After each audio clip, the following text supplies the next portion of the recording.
अस्सलाम वालेकुम रहमतुल्लाह।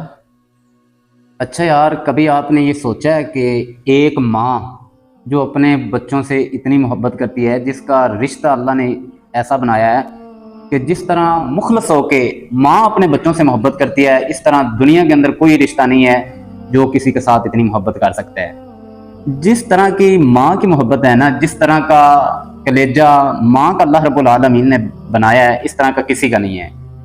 तो आपने ये कभी सोचा है कि एक माँ अपने बच्चों को कत्ल भी कर सकती है, उनको चाकू के साथ, छुरी के साथ ज़िबा भी कर सकती है?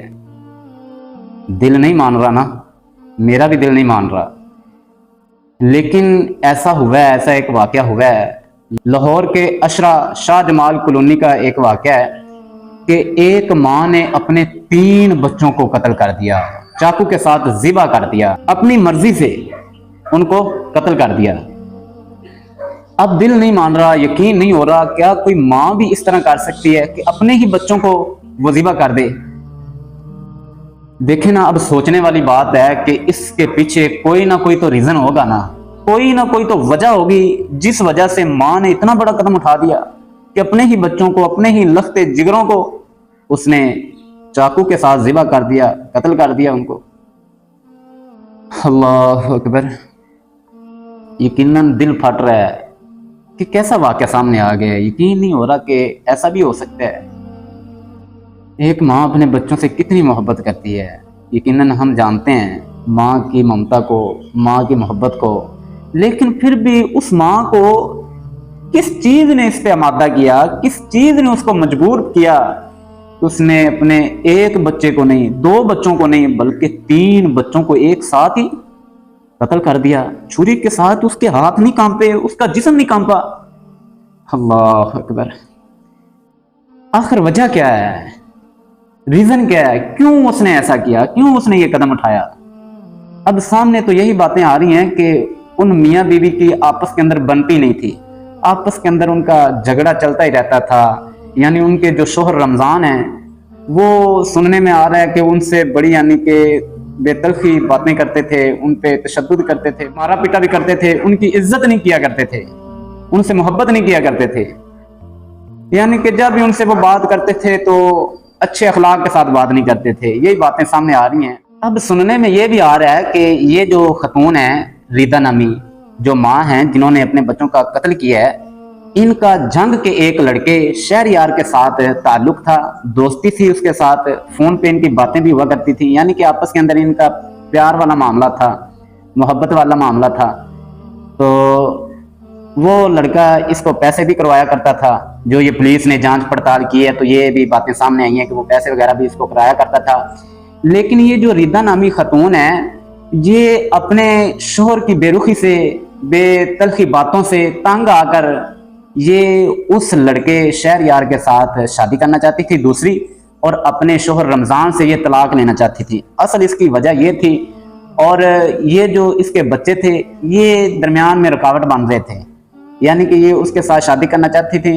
हो सकता है उसने कहा हो कि आपने अपने बच्चों को साथ नहीं लाना। इसने सोचा कि बच्चों को कहाँ ले जाऊंगी, बच्चों का ख्याल कौन रखेगा, तो लिहाजा इनको दुनिया से ख़त्म कर देते हैं, तो उसके साथ आसानी से मैं शादी कर सकती हूँ।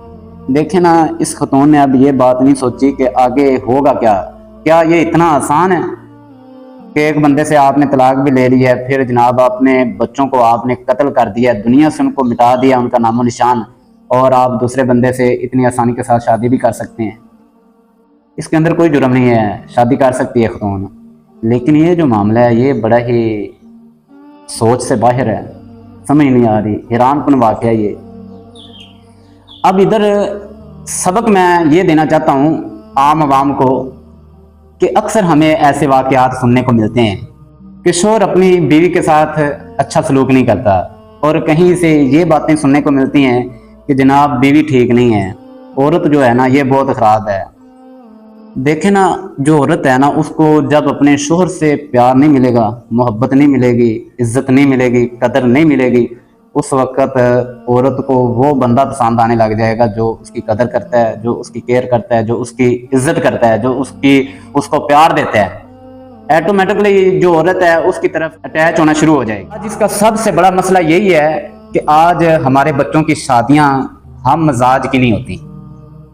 اب والدین کہتے ہیں کہ جدھر ہم آپ کو کہیں گے آپ نے ادھر ہی شادی کرنی ہے، لہذا اس کے علاوہ کسی اور کے بارے میں آپ نے سوچنا بھی نہیں ہے۔ تو جب یہ ڈیمانڈ ہم اپنے بچوں کے سامنے رکھ دیتے ہیں اور ہم بچے ہماری بات مان بھی لیتے ہیں، زبردستی کی وہ شادی کر لیتے ہیں، لیکن اس کا سب سے بڑا مسئلہ یہی رہتا ہے کہ پھر وہ زندگی کے اندر بڑے تنگ ہوتے ہیں، اگلی زندگی کے اندر وہ پھر بڑے پریشان ہوتے ہیں، نہ تو وہ اس طرح ان کا آپس کے اندر ریلیشن ہوتا ہے، نہ وہ اس طرح آپس کے اندر اٹیچ ہو پاتے ہیں۔ تو بس اسی وجہ سے ان کے دل کے اندر وہ بے رخی سی، بے تلخی سی بس یہ جو ہے جنم لے لیتی ہے، یہ بڑھتی چلی جاتی ہے۔ تو اس کا نتیجہ پھر یہ جب آپ اپنے بچوں کی ہم مزاج کی شادی کروائیں گے، ایک دوسرے کو وہ جانتے ہوں، ایک دوسرے کو پسند کرتے ہیں، یہ نہیں ہے کہ بس صرف انہوں نے ایک دوسرے کو پہلی رات میں ہی دیکھا ہے، آپ نے ان کی شادی کر دی ہے، پھر یہی معاملہ بننا ہے نا، اگلے دن انہوں نے ایک دوسرے کو طلاق دے دینی ہے۔ دیکھیں، رشتہ داری اپنی جگہ ہے، رشتہ داری کو ملانا چاہیے، میں یہ نہیں کہتا کہ نہیں ملانا چاہیے، بلکہ یہ جو شادی ہوتی ہے یہ ایک الگ ہی قسم کا رشتہ ہوتا ہے۔ تو ان دونوں نے پوری زندگی اپنی گزارنی ہوتی ہے، اگر وہ ایک دوسرے کو دیکھنا ہی نہیں چاہتے تو وہ زندگی کیسے گزار سکتے ہیں؟ اس کا مسئلہ یہی بنے گا کہ نتیجہ اس کا بہت بھیانک نکلے گا۔ تو ہم کو اپنے بچوں کی شادیاں ہم مزاجی کروانی چاہیے، ہم مزاج کے دونوں ہوں، پھر ہی انشاءاللہ شادی کامیاب ہے۔ تو باقی مجھے اس واقعے کا بڑا ہی دلی افسوس ہے، اللہ رب العالمین ان کے لیے آسانیاں پیدا فرمائے، ان کو صبر جمیل عطا فرمائے، ان کی فیملیز کو۔ باقی اب ان خاتون کے بارے میں کچھ نہیں کہہ سکتے کہ انہوں نے یہ کیوں قدم اٹھایا، لیکن یہ قدم اچھا نہیں ہے، قدم بہت بھیانک تھا۔